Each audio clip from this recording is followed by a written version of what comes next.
Bom dia, paz seja contigo, que a graça, a paz, as misericórdias do Senhor esteja sobre a tua vida, que o Senhor te abençoe ao entrar, ao sair, ao sentar, ao levantar, que o Senhor abençoe a tua entrada e a tua saída. Deus é bom, Deus é fiel, querido, Ele é poderoso para fazer na tua vida muito mais além do que temos pedido ou pensado, porque Ele é justiça e juízo, santo, poderoso, Deus eterno, e Ele possa te dar entendimento, discernimento, conhecimento, sabedoria, que Ele possa fazer na sua vida o extraordinário, o sobrenatural, que Ele possa te dar uma saúde perfeita em Cristo Jesus, que Ele possa te dar direção, propósito, ânimo para fazer e servir a sua palavra. Amém? Louvado seja o nome do Senhor Jesus Cristo. Antes de entrar na meditação da palavra, eu vou deixar o meu recado, o meu pedido. Não se esqueça, deixe o seu like. Seu like ele é muito importante, ele nos ajuda a ter visibilidade. Deixe o seu joinha, compartilhe essa mensagem. E você, que ainda não é inscrito nesse canal, se inscreva. Nos ajude a propagar o Evangelho da Salvação, porque o nosso intuito, o nosso desejo, o nosso objetivo, fazer o ID do Senhor. Porque na palavra do Senhor está escrito: ide por todas as nações, pregai o evangelho a toda criatura, porque aquele que crer e for batizado será salvo. Esse é o nosso intuito, esse é o desejo da nossa alma, que vidas sejam arrebatadas da mão do inferno, levadas ao conhecimento da graça, que vidas sejam transformadas pela palavra que cura, pela palavra que salva, pela palavra que liberta, que vidas sejam impactadas pelo Senhor e Salvador Jesus Cristo. Amém? Louvado seja o nome do Senhor. A palavra no dia de hoje, ela está no livro de Hebreus, capítulo 12, primeiro versículo a seguir, que diz assim: Portanto, nós também, pois, que estamos rodeados de uma tão grande nuvem de testemunhas, deixemos todo o embaraço e o pecado que tão de perto nos rodeia e corramos com paciência a carreira que nos está proposta, olhando para Jesus, autor, consumador da fé, o qual, pelo gozo que lhe estava proposto, suportou a cruz, desprezando a afronta, e assentou-se à destra do trono de Deus. Considerai, pois, aquele que suportou tais contradições dos pecadores contra si mesmo, para que não enfraqueçais, desfalecendo em vossos ânimos. Ainda não resististes até o sangue, combatendo contra o pecado. E já vos esquecestes da exortação que argumenta convosco como filhos? Filho meu, não desprezes a correção do Senhor. Não desmaie quando por ele fores repreendido, porque o Senhor corrige o que ama, açoita qualquer que recebe por filho. Se suportais a correção, Deus vos trará como filhos. Porque que filho há a quem o pai não corrija? Mas se estáis sem disciplina, da qual todos são feitos participantes, sois então bastardos e não filhos? Além do que, tivemos nossos pais segundo a carne para nos corrigirem, e nós os reverenciamos. Não nos sujeitaremos muito mais ao Pai dos Espíritos para vivermos? Porque aqueles, na verdade, por um pouco de tempo, nos corrigiam como bem lhes parecia, mas este para nosso proveito, para sermos participantes da sua santidade. E, na verdade, toda correção ao presente não parece ser gozo, senão de tristeza, mas depois produz um fruto pacífico de justiça exercitados por ela. Portanto, tornai a levantar as mãos cansadas e os joelhos desconjuntados, e fazei veredas direitas para vossos pés, para que o que manqueja não se desvie inteiramente, antes seja sarado. Segui a paz com todos e a santificação, sem a qual ninguém verá o Senhor, tendo cuidado de que ninguém se prive da graça de Deus e de que alguma raiz de amargura brotando vos perturbe e por ela muitos se contaminem. E ninguém seja fornicador, profano como Esaú, que por uma refeição vendeu o direito da sua primogenitura. Porque bem sabeis que, querendo ele ainda depois herdar a bênção, foi rejeitado, porque não achou lugar de arrependimento, ainda que com lágrimas o buscou. Amém? Louvado seja o nome do Senhor Jesus Cristo. O primeiro versículo aqui do capítulo 12, ele vem dizendo que nós estamos rodeados de uma nuvem, uma tão grande nuvem de testemunhas. Se nós pararmos para pensar, nós estamos sendo vistos pelo céu, por Deus e pelos seus anjos. Nós estamos sendo vistos pelos nossos irmãos em Cristo Jesus. Nós estamos sendo vistos pelo mundo, por aqueles que nos rodeiam, por aqueles que ainda não se entregaram, mas nos conhecem e nos observam. Nós estamos sendo vistos pelo inferno, porque Satanás ele está ao nosso derredor buscando a quem possa tragar. Então nós temos que ter em Deus o compromisso, o desejo e a vontade de permanecer, de prevalecer na presença daquele que vive e daquele que reina. Porque se ele, que era Deus, deixou toda a sua glória, veio a este mundo como homem, passou por toda dificuldade, por toda necessidade, foi tentado, foi afrontado, mas suportou a cruz por amor de mim, por amor de ti, porque ele se entregou no meu lugar, no teu lugar. Aquela condenação não era dele, aquela condenação era minha, aquela condenação era nossa. E ele tomou o nosso lugar, para que hoje nós tivéssemos vida e vida com abundância. Porém, a palavra do Senhor vem dizendo que todo aquele que recebe o Senhor como seu único e suficiente Salvador, recebe a adoção de filhos de Deus.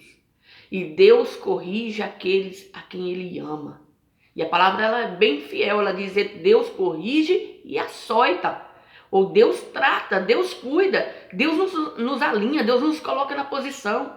Me lembrei aqui agora, sabe de quem? Do rei Ezequias, que começou o seu reinado fazendo as coisas direito, colocando a casa em ordem, limpando a casa de Deus.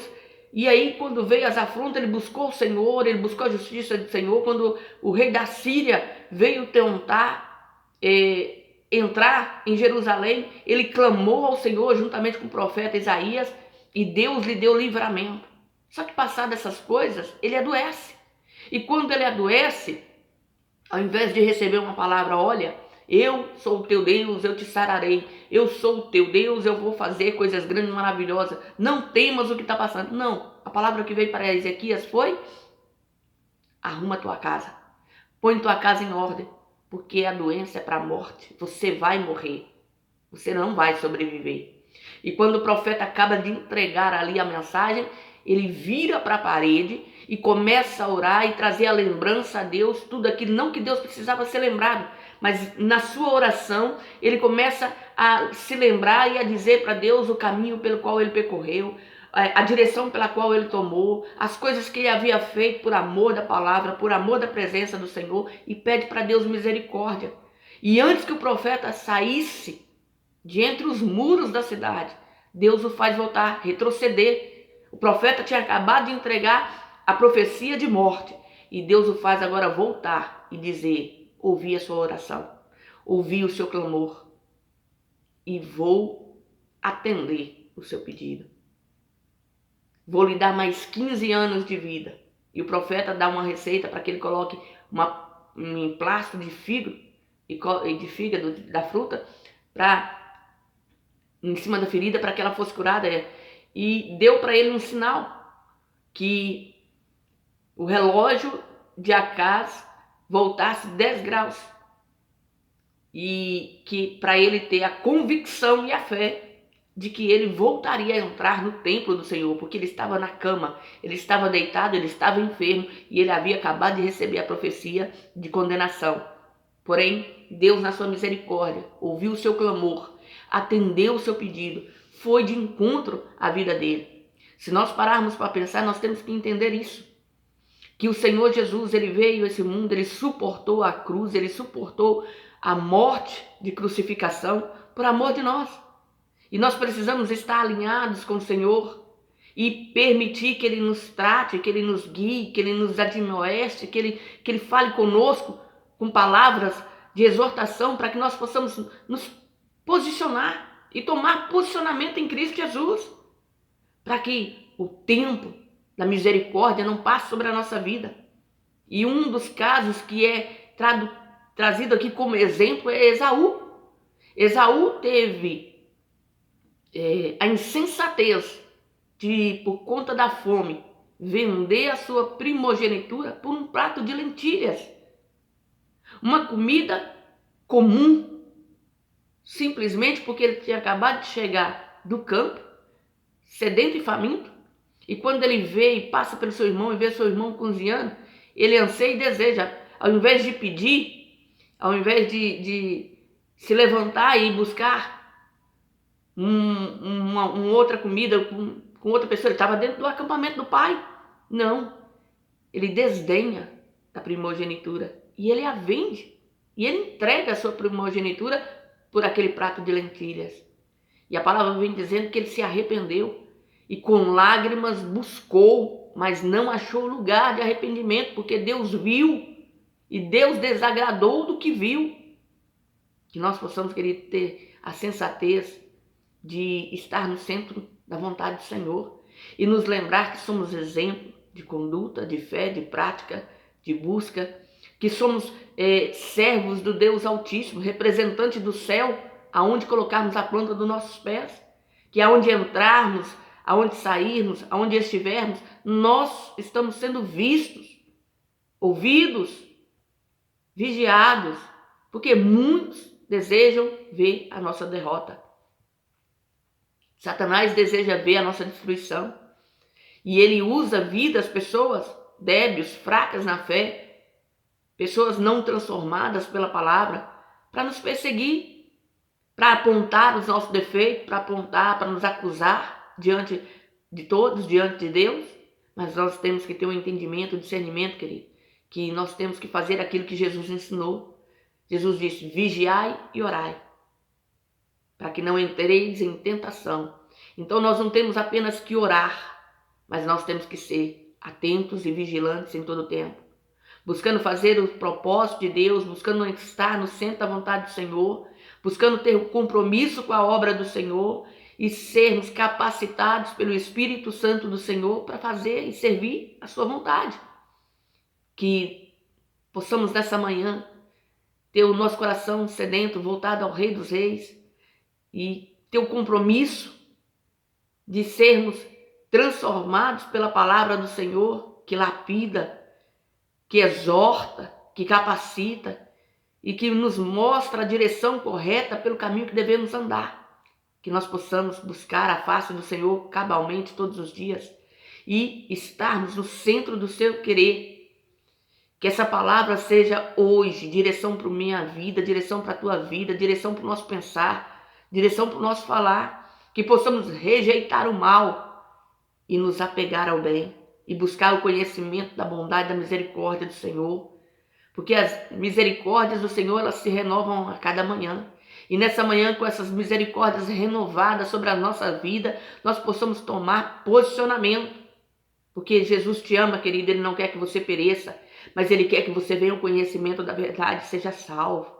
Ele não quer que você seja idólatra, Ele não quer que você seja profano, Ele não quer que você seja mentiroso, Ele não quer que você seja enganador.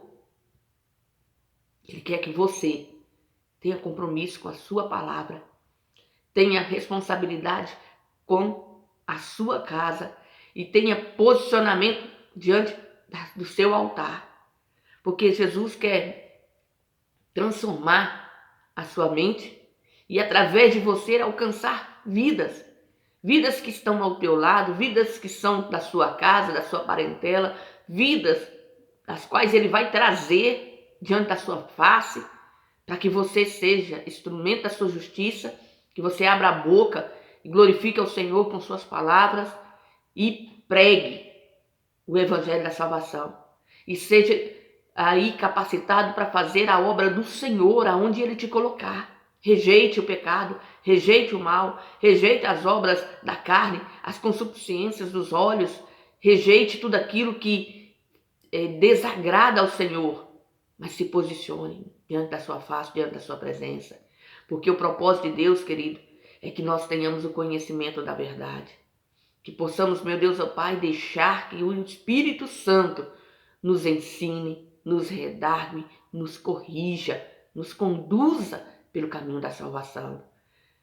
A comparação que Deus vem fazendo aqui é com nossos pais terrenos, nossos pais biológicos, nossos pais de criação, aqueles que estiveram conosco na nossa infância, na nossa adolescência, que nos corrigia para que nós não fizéssemos nada de mal, para que a mentira não estivesse na nossa boca, para que a nossa conduta fosse honesta, e eles nos corrigia assim como eles achavam que devia ser. E ele vem dizendo, a correção no presente momento ela não é boa, e não é. Quem é que gosta de ser chamado a atenção? Quem é que gosta de ser colocado em eminência, na frente de todo mundo, ser apontado ou ser exortado? Ninguém gosta, mas é necessário. Porque quando nós estamos caminhando para fazer coisas que desagradam, coisas que não têm fruto, não têm verdade, não têm poder, não têm presença de Deus, o Senhor, Ele nos para que nós possamos ser açoitados pela sua palavra e termos o entendimento da sua vontade e da sua verdade. O propósito de Deus, querido, ele vai se cumprir na minha e na tua vida. As promessas de Deus, elas vão se cumprir se eu estiver posicionada diante dele. Se eu estiver em obediência à sua presença e à sua palavra. Se eu estiver com o coração sedento pela sua justiça e me deixar ser guiado pelo teu Santo Espírito, ser conduzido. Porque nós somos falhos, querido, nós somos pecadores. A Bíblia já vem dizendo que todos nós pecamos e destituídos fomos da graça de Deus. Foi pelo sangue de Cristo na cruz do Calvário que fomos santificados, que fomos libertos, que estamos sendo curados, que estamos sendo salvos. Mas o Senhor, tudo que Ele tinha para fazer por mim, por você, Ele fez. Mas a decisão, o compromisso, o posicionamento depende de nós e não dele. Eu tenho que me posicionar, eu tenho que me colocar na brecha, eu tenho que me permitir ser tratada, ser conduzida, ser limpada pela presença do Espírito Santo. Eu tenho que aceitar que o Senhor me trate, que o Senhor me governe, que o Senhor me conduza, para que eu alcance a vitória, para que eu fique firme até o fim e, chegando ao final, receber a coroa de glória, receber a salvação eterna, estar com o Pai na eternidade. Por isso, eu quero te convocar nesse dia de hoje a meditar nessa palavra e a entender que o que Deus faz é para que você possa alcançar o reino dos céus. E que tudo que Deus tem preparado para ti, querido, é fiel. E que Ele pode transformar cabalmente essa situação e mudar essa história e mudar a sua vida, desde que sua conduta esteja debaixo da palavra. Se posicione em Cristo Jesus. Creia que Ele é galardoador daqueles que o amam e daqueles que o buscam. Seja fiel à presença do Senhor. Seja pronto para ouvir, tardio para falar e seja transformado pelas palavras do Senhor, que cura, que salva e que liberta. Jesus te ama, querido. E Ele diz que quando as palavras dele estiverem guardadas em nosso coração, nós estaremos com Ele e com o Pai. Que nós possamos guardar na nossa mente e no nosso coração as suas palavras e cumprir o seu propósito e nos alinhar aos seus princípios. Porque Jesus é poderoso, querido. E Ele é fiel e justo juiz. Ele te ama e vai mudar a tua história. Amém? Louvado seja o nome do Senhor Jesus Cristo. Você que me ouviu até aqui, muito obrigado pela sua atenção. Peço a você, não se esqueça de deixar o seu like, de compartilhar essa mensagem. E você que ainda não é inscrito nesse canal, se inscreva, nos ajude. Porque o nosso intuito e objetivo é este, fazer o ID do Senhor. Levar a palavra ao conhecimento da verdade ao coração do aflito, do cansado, do necessitado, do sedento e do faminto. Daquele que tem sede e fome de justiça de Deus. Porque Deus é fiel e Ele é poderoso para fazer. Amém? Louvado seja o nome do Senhor Jesus Cristo. Tenha um dia cheio da graça, do poder e da misericórdia. E não se esqueça, seja você uma bênção. Jesus te ama.